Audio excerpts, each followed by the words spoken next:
Hi friends, welcome back to Arivom Astro. இன்னைக்கு நம்ம பார்க்க போகிற வீடியோ என்ன பார்த்தீங்கன்னா, சுபிட்சம் உண்டாக செய்ய வேண்டிய தானம் பற்றி தான் பார்க்க போகிறோம். ஒரு குடும்பம் நன்றாக இருக்க வேண்டுமென்றால் அந்த குடும்பத்தில் இருக்கக்கூடிய தலைவர் சிறப்பான முறையில் குடும்பத்தை வழிநடத்தி செல்ல வேண்டும் என்பது நம் அனைவருக்கும் தெரியும். அப்படிப்பட்ட குடும்ப தலைவருடைய வாழ்க்கையிலோ தொழிலிலோ இருக்கக்கூடிய தடைகளை விலக்கி அவர்களுடைய முன்னேற்றத்திற்கு வழிவகை செய்யக்கூடிய ஒரு அற்புதமான வழிபாடாகத்தான் தை கிருத்திகை வழிபாடு திகழ்கிறது. அன்றைய தினத்தில் குடும்பத்தில் இருக்கக்கூடிய பெண்கள் குடும்ப தலைவருக்காக எந்த பொருளை முருகன் கோவிலுக்கு வாங்கி கொடுத்தால் குடும்ப தலைவரின் வாழ்க்கை சிறப்பாக இருக்கும் என்றுதான் இந்த வீடியோவில் நாம் பார்க்க போகிறோம். திருமணமான பெண்கள் இருக்கக்கூடிய வீட்டில் அவர்களுடைய கணவன் குடும்ப தலைவராக இருப்பார். ஒருவேளை திருமணம் ஆகவில்லை எனும் பட்சத்தில் அவர்களுடைய தந்தையே குடும்ப தலைவராக இருப்பார். திருமணமாகியும் தனியாக வாழ்கிறோம் எனும் பட்சத்தில் அவர்களுடன் இருக்கக்கூடிய நபர்களில் யார் வயதில் மூத்தவரோ அவர்களே குடும்ப தலைவராக ஏற்றுக்கொள்ள வேண்டும். இப்படி குடும்ப தலைவராக இருக்கக்கூடியவரின் ராசிக்கு ஏற்ப தை கிருத்திகை நாளன்று முருகப்பெருமானுக்கு வாங்கி தர வேண்டிய பொருளை பற்றி தான் இன்று நாம் இந்த வீடியோவில் பார்க்க போகிறோம்.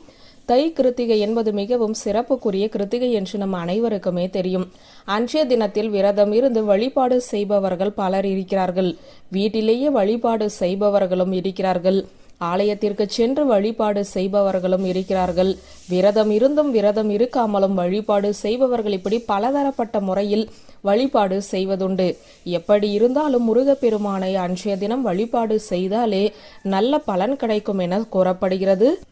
குடும்பம் சுபிட்சமாக வாழ வேண்டும் என நினைப்பவர்கள் குடும்ப தலைவரின் ராசிக்கு ஏற்ப அருகில் இருக்கக்கூடிய முருகன் ஆலயத்திற்கு சென்று இப்போது நான் சொல்லக்கூடிய இந்த பொருட்களை வாங்கி தந்து குடும்ப தலைவரின் பெயரில் அர்ச்சனை செய்து வழிபாடு செய்வதன் மூலம் அந்த குடும்ப தலைவருக்கு நல்ல காலம் பிறக்கும்.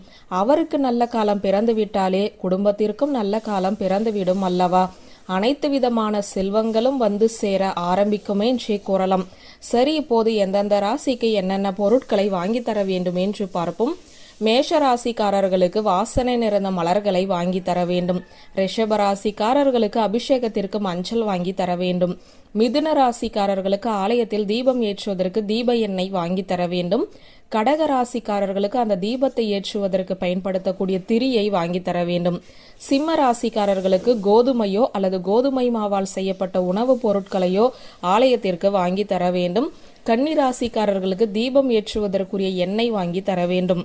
துலாம் ராசிக்காரர்களுக்கு மஞ்சள் நிற மலர்களை வாங்கி தர வேண்டும். விருச்சக ராசிக்காரர்களுக்கு நெய் வாங்கி தர வேண்டும்.